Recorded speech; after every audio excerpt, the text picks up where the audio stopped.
जय श्री हरि विष्णु। राधे राधे। आदरणीय बंधुओं, श्रद्धा ब्लॉग में आपका बहुत बहुत स्वागत है। आज हम आपके लिए रविवार के दिन सुनी जाने वाली सूर्यदेव की कथा लेकर आए हैं। रविवार का दिन सूर्यदेव को समर्पित होता है। ज्योतिष शास्त्र के अनुसार 9 ग्रहों में सूर्यदेव को राजा माना जाता है, जिनकी साधना आराधना करने से कुंडली के सभी दोष दूर हो जाते हैं। कुंडली में सूर्य यदि मजबूत अवस्था में है तो व्यक्ति को समाज में खूब मान सम्मान और सुख समृद्धि मिलती है। आइए सुनते हैं रविवार व्रत की कथा पूरी सुनेगा और अच्छी लगे तो प्लीज़ लाइक, चैनल को सब्सक्राइब जरूर कीजिएगा।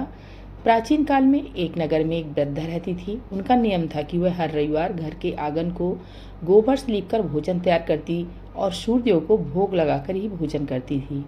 ऐसा व्रत करने से उसका घर अनेक प्रकार के धन धान से पूर्ण था। श्री हरि की कृपा से घर में किसी प्रकार का विघ्न या दुख नहीं था। सब प्रकार से घर में आनंद रहता था।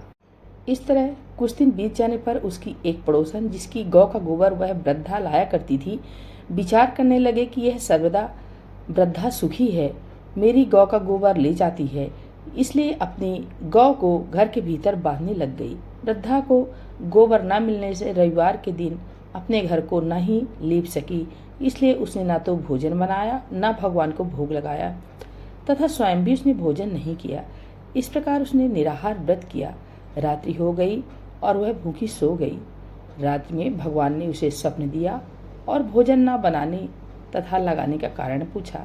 वृद्धा ने गोबर न मिलने का कारण सुनाया।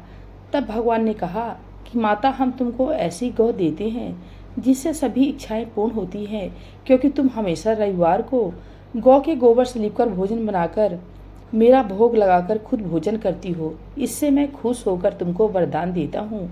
निर्धन को धन और बांझ स्त्रियों को पुत्र देकर दुखों को दूर करता हूँ तथा अंत समय में मोक्ष देता हूँ।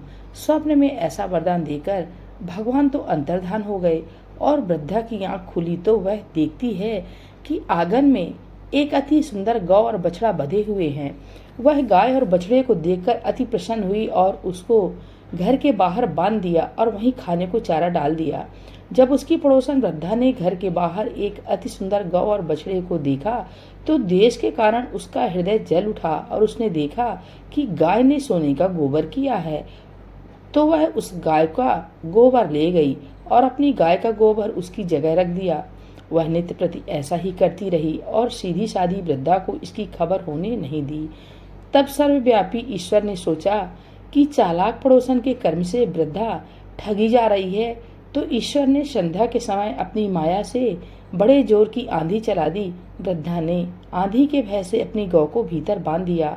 प्रातःकाल जब वृद्धा ने देखा कि गौ ने सोने का गोबर किया तो उसके आश्चर्य की सीमा नहीं रही और वह प्रतिदिन गौ को घर के भीतर बांधने लगी।